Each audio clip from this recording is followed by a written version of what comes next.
Почему Россию невозможно победить? Потому что у России самый мощный арсенал ядерного оружия на планете. Все, Виталик, выключай камеру, снято. Так, стоп. Подождите. Вы ведь не думаете, что ради этой хохмы я стал бы записывать целый видеоролик? И правильно делаете. Все немного сложнее. Россия – это страна, которую все всегда пытались победить. Но не могли. Или могли. Там же вроде что-то было про монголо-татар. Ах да, это же все неправда. А еще финны в барах после третьей кружки пива любят хвастаться, как дали по щам русским во время Зимней войны. Кстати, а почему? У них же там территории поубавилось по итогам. Так-то оно так, но вот соотношение людских потерь в этой войне было далеко не в пользу Советского Союза. Можно вспомнить и русско-японскую войну 1904-1905 годов. Формально Россия ее проиграла. Правда, японцам тоже сильно порадоваться не удалось. Небезызвестный Сергей Витте, отправленный на мирные переговоры спасать ситуацию, развел японскую делегацию как детей. Это был триумф великого комбинатора над честными самураями, которые к финалу войны буквально остались у разбитого корыта. В результате японцам не досталось ни денег, ни Сахалина. Витте вернулся в Петербург как триумфатор, а японская делегация, как бы вам сказать, министр иностранных дел Японии Дзютаро Камура даже не рискнул сразу ехать на родину, опасаясь, что его растерзают соотечественники, которые уже начали праздновать Великую Победу. В Токио такие празднующие вовсю громили правительственные здания, властям пришлось ввести военное положение на 3 месяца. Некоторые особо патриотичные японцы по древней традиции даже смывали позор кровью. Зачем я вам все это рассказываю? Чтобы сразу отмести в сторону шапкозакидательские настроения и попытаться спокойно разобраться в том, почему Россия, на долю которой выпало участие в сотнях вооруженных конфликтов с порой очень опасными противниками, не пала под этим натиском, а наоборот стала самым большим государством мира.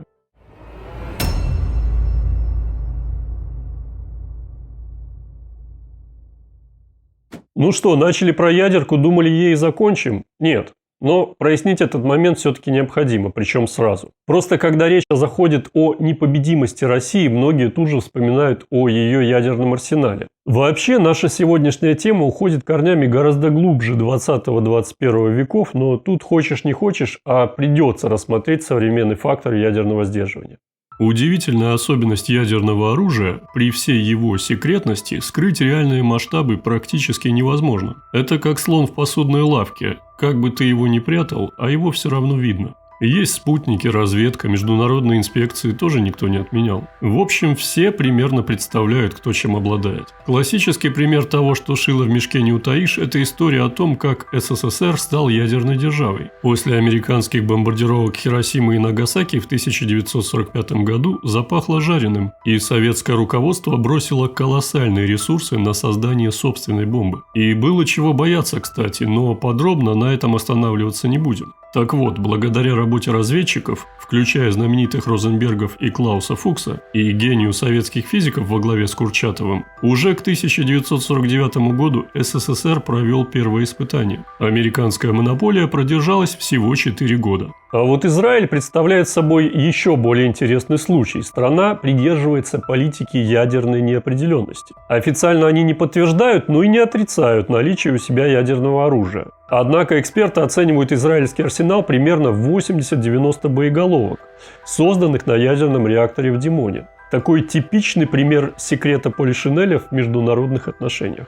Если говорить о ядерных сверхдержавах, ситуация выглядит примерно так. У России около 5900 ядерных боеголовок, у США примерно 5400. На боевом дежурстве из них стоит около 1600 у каждой из стран. Цифры, надо понимать, приблизительные. Остальные страны – это уже ядерный кружок по интересам. Китай – около 500 боеголовок, но наращивает. Франция и Великобритания – по 200-300. Индия, Пакистан, Израиль – чуть меньше сотни у каждого. Северная Корея – тут все туманно, но шоу устраивать умеют. Впрочем, количество количеством, а что насчет качества? Давайте посмотрим на американский ядерный арсенал. Он, надо сказать, довольно антикварный. В значительной степени это наследие эпохи Холодной войны или ВХС-кассет, кому как больше нравится. 70-е, 80-е годы прошлого века. Звучит как преувеличение? Тогда к фактам. Например, главная межконтинентальная баллистическая ракета США Minuteman-III стоит на боевом дежурстве с 1970 года. За это время ее, конечно, модернизировали, заменяли электронику, обновляли двигатели, но сам корпус, сам принцип работы и сама логика конструкции остались от той самой эпохи, когда по телеку крутили челюсти. Сейчас на вооружении у США около 400 таких ракет, и несмотря на амбициозные планы по замене их на новую модель под названием Sentinel, сделать это планируют не раньше 2030 года. Та же история и с авиабомбами. Основная американская термоядерная бомба Б-61 впервые появилась на свет в 1968 году. Ее модернизированная версия Б-61-12 поступает сейчас в войска, и это действительно шаг вперед, но ядро конструкции все то же самое.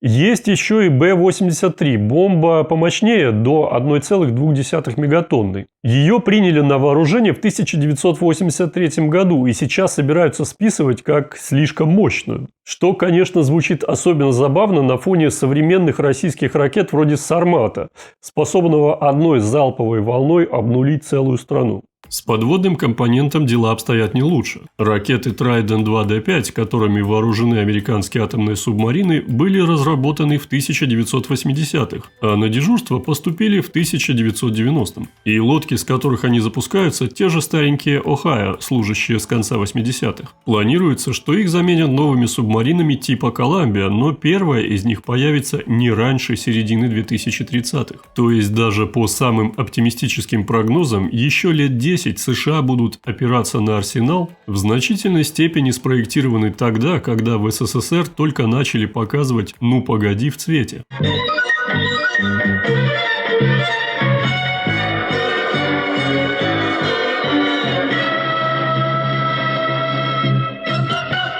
Ребята, не ленитесь, подпишитесь на канал. Вам не сложно, а нам приятно.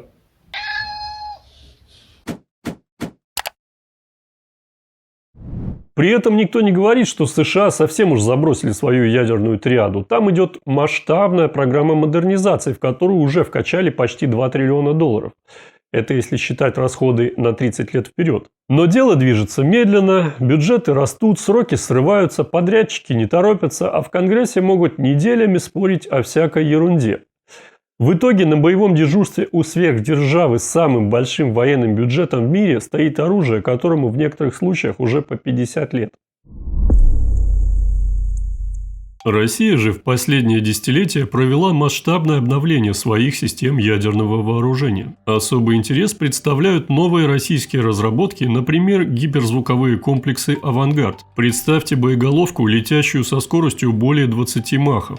Это примерно 24 500 км в час, маневрирующую на траектории, что делает ее практически неуловимой для любых существующих систем ПРО. Американцы потратили сотни миллиардов долларов на создание системы противоракетной обороны, которая в один момент стала неэффективной перед этими новыми технологиями. Другой пример – «Посейдон» – подводный беспилотный аппарат с ядерной силовой установкой и потенциальной боеголовкой мощностью до 100 мегатонн. Для сравнения, бомба, сброшенная на Хиросиму, имела мощность около 15 килотонн, то есть «Посейдон» может быть примерно в 6700 раз мощнее. Но главное даже не в этом. Его основная особенность в том, что он способен преодолевать огромные расстояния, двигаясь на значительных глубинах, вне зоны досягаемости большинства существующих систем обнаружения. Это делает его крайне сложной целью для перехвата. Если такой аппарат подрывается у побережья, он не просто уничтожает какой-то конкретный объект, а вызывает разрушение регионального масштаба. В результате подводного взрыва подобной мощности формируется искусственное цунами, мощнейшая волна, которая может накрыть прибрежные города, порты, военные базы, электростанции.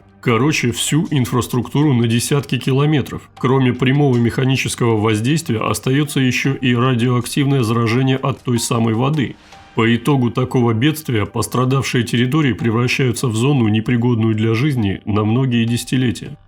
Особенно уязвимыми в этом смысле оказываются страны, большая часть населения и ключевая инфраструктура которых сосредоточены на побережье. Да, вы правильно подумали. В США, например, крупнейшие города и важнейшие промышленные узлы вытянуты именно вдоль Атлантического и Тихоокеанского побережья. Один такой удар способен нанести невосполнимый ущерб не только в военной, но и экономической системе страны. И этот момент на самом деле очень важный. Почему? Дело в том, что он полностью меняет правила игры. Когда в 20 веке стратеги рассуждали о возможной ядерной войне, они представляли себе ракеты, летящие через полмира, и ядерные грибы над столицами. Но сегодня в расчет приходится брать и совершенно другой сценарий, когда угроза может подойти не сверху, а снизу, с дна океана, вне поля зрения спутников и радаров. И это реально меняет всю картину стратегического сдерживания. Цивилизации моря, долгое время ощущавшие себя в относительной безопасности, с океаном как естественным щитом и линией обороны, внезапно оказались более уязвимыми, чем цивилизации суши. Для страны вроде России с глубокой стратегической глубиной, десятками тысяч километров внутренней территории и континентальным ландшафтом, атака подобным оружием практически бессмысленна. А вот государства, вся жизнедеятельность которых сосредоточена вдоль побережий, как, например, США, теперь сталкиваются с новым типом угрозы, к которому они изначально просто не были готовы. Именно поэтому у США нет и в обозримом будущем не планируется аналогов Посейдона, потому что против России он просто не нужен. Российская инфраструктура не тянется ленточкой вдоль океана, а вот в обратную сторону эта штука работает просто идеально. Это, по сути, кардинальная смена геостратегической логики, где океан теперь уже не защита, а слабое место. Вот так неожиданно мы оказались в новой реальности, когда технологический прорыв в сфере стратегического оружия перевернул многовековую парадигму военного превосходства морских держав и вернул стратегическую инициативу континентальным государствам, то есть России, которая, кстати, способна одной гиперзвуковой ракетой с ядерной боеголовкой с высокой вероятностью уничтожить целую авианосную группу противника, состоящую из десятков военных кораблей, превращая тем самым когда-то грозный флот США в одну большую мишень, требующую огромных средств для поддержания своего малополезного существования. Вот такая она, эта новая реальность. Ну что, от разбора очевидного мы с вами пришли к идее о смене геостратегической парадигмы. Но это все дела сегодняшние, а теперь давайте совершим небольшой мысленный эксперимент и перенесемся на 80 лет назад, в эпоху, когда ядерным оружием и не пахло, по крайней мере на полях сражений. Давайте представим себе одну из самых мрачных альтернативных веток истории. Ту, где Советский Союз проигрывает войну с Германией, и Гитлер начинает воплощать в жизнь все то, что он так вдохновленно написал в своей программной галлюцинации под названием «Майн кампф». Звучит как кощунственная идея, не правда ли? Но историки и футурологи нередко играют в такие игры «а что если?». И в данном случае это не просто праздное любопытство. Дело в том, что у Гитлера были вполне конкретные планы насчет завоеванных восточных территорий, и эти планы, надо сказать, не отличались особым гуманизмом. Помните пресловутый план ОСТ? Это детально разработанная программа колонизации Восточной Европы и европейской части СССР. Согласно этому документу, который, кстати, был настолько секретным, что даже многие высокопоставленные нацисты о нем не знали, предполагалась депортация или прямое уничтожение от 80 до 85% поляков, 65% западных украинцев, 75% белорусов и, барабанная дробь, 50-60% русских. Остальных планировалось превратить в бесправную рабочую силу для немецких колонистов. Звучит как сценарий фильма ужасов, но это был вполне реальный план с конкретными цифрами, сроками и механизмами исполнения. Гитлер видел в восточных землях свою Индию, источник ресурсов и жизненного пространства для арийской расы. Он буквально говорил: славяне созданы, чтобы работать на немцев, и ни для чего другого они не годны. Неплохой такой комплимент, да? Представьте себе на минутку эту альтернативную реальность. Москва, Ленинград и другие крупные города разрушены, их население частично уничтожено, частично депортировано в Сибирь, которую нацисты, кстати, считали слишком суровой даже для колонизации. На европейской части бывшего СССР тысячи немецких поселений хуторов, между которыми снуют поезда с сырьем, направляющиеся в Рейх. Коренное население, то, что от него осталось, работает на фермах и фабриках, принадлежащих немцам. Никакого высшего образования, только базовые навыки счета и письма. Ровно столько, сколько нужно для выполнения простых задач. Это не антиутопический роман, а вполне конкретный план, который начал реализовываться на оккупированных территориях. Немцы были педантичны в своем зле. Для них это был не просто захват территории, это была тщательно продуманная программа этнической инженерии. К счастью, эти планы так и остались планами. Советский Союз не только выстоял, но и сумел переломить ход войны, дойдя до Берлина. И это, пожалуй, самое убедительное доказательство того, что с Россией шутки плохи. Но об этом мы еще поговорим. А вот что случилось бы дальше с русской цивилизацией в нашей альтернативной ветке истории? Представьте, прошло лет 20-30 после победы Рейха. Немецкие хутора расползлись по европейской части бывшего СССР. Русские и другие славяне, те, кто избежал уничтожения, живут на положении людей второго сорта. Все выглядит предельно мрачно. Угнетенный народ, полузабытая культура, территория, превращенная в колонию. Казалось бы, игра окончена. Проблема в том, что с русскими ничего нельзя сделать до конца. Их можно загнать в угол, унизить, раздробить, стереть из учебников, но потом ты оборачиваешься, а они уже обсуждают, как бы вернуть себе все обратно. И возвращают. Дело тут даже не в патриотизме или каком-то особом героизме, все куда глубже. Русская цивилизация – это в некотором смысле продукт самой географии Северной Евразии. Я об этом подробнее говорил в своем видео об особенностях русской цивилизации, ссылка в описании. Дело в том, что эти просторы с суровым климатом, длинными расстояниями и отсутствием естественных границ формируют особый тип коллективного сознания. Грубо говоря, кто бы ни жил на этой земле, он рано или поздно становится русским. Не по паспорту, а по образу мышления. То есть пространство, которое мы называем Россией, само формирует тех, кто на нем живет. Это как большая цивилизационная мясорубка. Кого бы вы в нее ни запихнули, на выходе получите русских. Вспомните, монголы пришли, завоевали, создали империю, а потом сами как-то незаметно растворились в этом пространстве. Шведы, поляки, французы, немцы, кто только не пытался подмять под себя эту территорию. И что в итоге? Все они либо отступали, либо ассимилировались. В чем же дело? А дело в том, что сами условия жизни на этих землях формируют определенный тип человека и общества.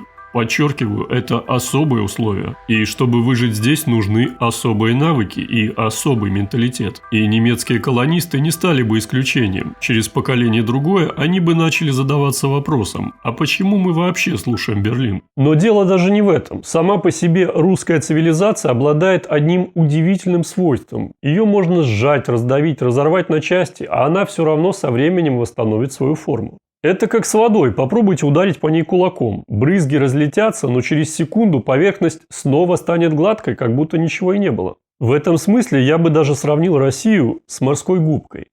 Да-да, именно так. Отсутствие какой-то внятной формы и структуры, но при этом невероятная живучесть и способность к регенерации. Даже если ее растереть в порошок и развеять по ветру, через какое-то время она снова начинает собираться в единый живой организм. Находятся какие-то бабушки с иконами, какие-то деревенские старики, которые помнят старые песни, какие-то городские подпольщики с идеями, и все это начинает снова шевелиться и объединяться. Медленно, неуклюже, бессистемно, но остановить этот процесс уже невозможно. Почему так происходит? Потому что в русской культуре изначально заложен странный баланс рационального и иррационального. И часто иррациональное берет верх. Западный ум устроен как часовой механизм, четкий, предсказуемый, логичный. И это прекрасно работает, пока не случается что-то из ряда вон выходящее. А русский ум – это своего рода квантовый компьютер. Вроде бы хаотичный, но способный находить решения там, где строгая логика бессильна. Мы проваливаем порой базовые задачи, но когда речь заходит о вопросах выживания, личного или общественного, в сознании включается особый режим. Немцы могли бы запретить русский язык, русскую культуру, даже само слово «русский». Но они не смогли бы запретить бабушке рассказывать внуку сказки на ночь. Не смогли бы искоренить то неуловимое нечто, что передается не через книги и институты, а через саму ткань повседневной жизни. Поэтому даже в альтернативной реальности, где над Красной площадью развивался бы вражеский флаг, рано или поздно из глубинных пластов народной памяти начала бы подниматься новая сила. Не обязательно сразу политическая, но поверьте, это бы случилось. И в один прекрасный день немцы с удивлением обнаружили бы, что их идеальная колониальная система трещит по швам, что местные немецкие поселенцы уже не так лояльны Берлину, как их отцы и деды, что русские, которых считали сломленными и покорными, вдруг проявляют невероятную изобретательность в сопротивлении. И все это без какого-то единого плана, без централизованного руководства. Просто так работает эта цивилизационная операционная система. Возможно, потребовались бы десятилетия или даже века, но результат был бы неизбежен. Либо полное крушение колониальной системы, либо ее трансформация до неузнаваемости, когда колонизаторы сами становятся частью той культуры, которую пытались уничтожить. Если же вернуться из нашей альтернативной истории в реальную, то совсем несложно сделать главный вывод, почему, собственно, Гитлер в итоге проиграл. Он просто не понял, с кем связался. И эта проблема, кстати, характерна для всего западноевропейского политического класса, что тогда, что сегодня. У них есть целые институты, изучающие Россию, множество специалистов, глубоко погруженных в тему, но структура власти и механизмы принятия решений устроены так, что им это мало помогает. Такой вот парадокс.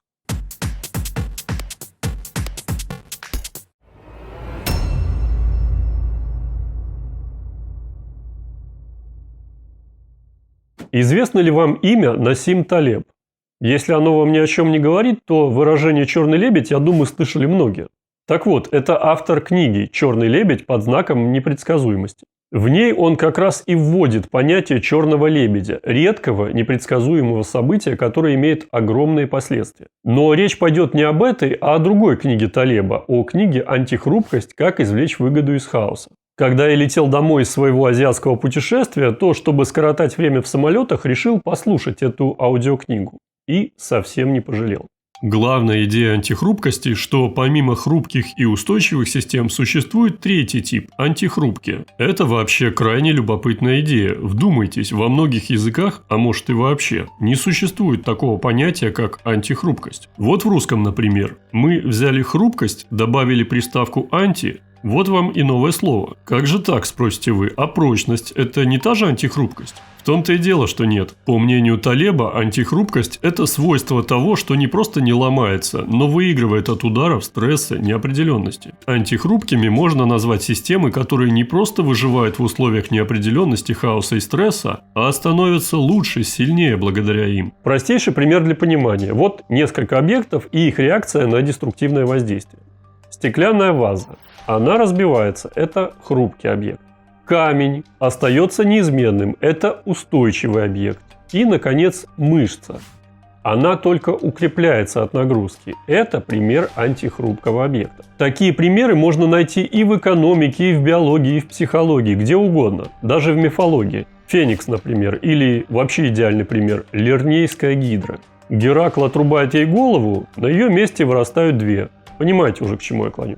Россия – это и есть антихрупкая система, в чистом виде. Возможно, одна из немногих, если не единственная на уровне целой цивилизации. История дает нам наглядное подтверждение этого тезиса. Возьмем хотя бы монгольское нашествие 13 века. Казалось бы, удар, который должен был окончательно уничтожить молодое русское государство. Разрозненные княжества, разрушенные города, выжженные села. Но что мы видим в итоге? Именно в горниле монгольского ига выковалось единое русское государство. Именно необходимость противостоять внешней угрозе способствовала консолидации земель вокруг Москвы. То, что должно было разрушить, укрепило. Или вот смутное время. Страна развалилась, царь неизвестно где, на престоле сидит кто попало, в Кремле поляки. Казалось бы, все, game over. Но через пару лет появляется ополчение. Не по приказу сверху, а просто, само собой, из глубины.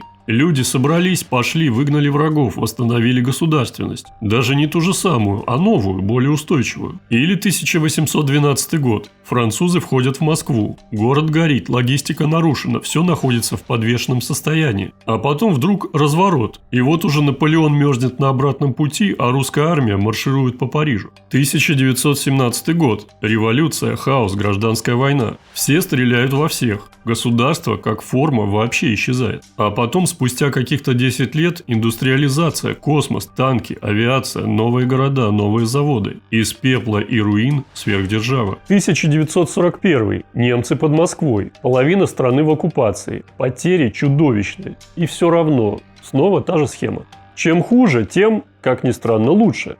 Чем больнее бьют, тем сильнее отдача. Чем хаотичнее ситуация, тем изощреннее реакция. Понимаете, обычные системы в таких условиях разваливаются. Хрупкие ломаются, устойчивые держатся, но теряют силы. А антихрупкие, именно такие, как Россия, распрямляются, мобилизуются, собираются в нечто большее, чем были до удара.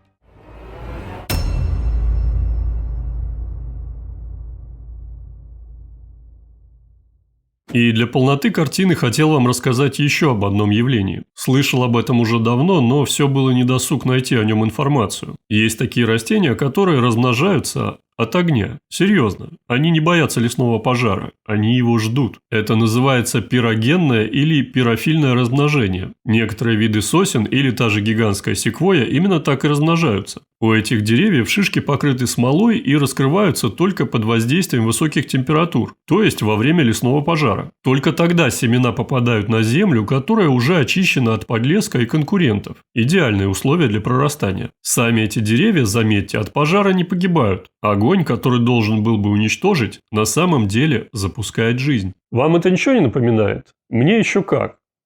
Только когда вокруг начинает бушевать пламя, мы видим внутреннее пробуждение России, взрыв энергии, движение вверх. С одной стороны странно, неудобно, больно, а с другой как будто это и есть ее истинный способ быть, и другого не дано. Именно поэтому, если смотреть на Россию через призму Талеба, становится ясно, это не хрупкая и не просто устойчивая система. Это антихрупкость в ее самом ярком, исторически подтвержденном виде. Думаю, примеров я вам привел достаточно. И это многое объясняет. Например, почему русская цивилизация, казалось бы, постоянно стоит на грани, но не падает. А если и падает, то как тот самый Феникс обязательно восстает из пепла. Возможно, в этом и заключается великая загадка России, ее дар и одновременно проклятие. Система, которая черпает силу из кризисов, обречена эти кризисы притягивать. Так может, весь вопрос не в том, как избежать очередного пожара, а в том, какие семена зреют в нас сейчас и какую великую идею они дадут миру теперь, когда огонь уже охватывает лес.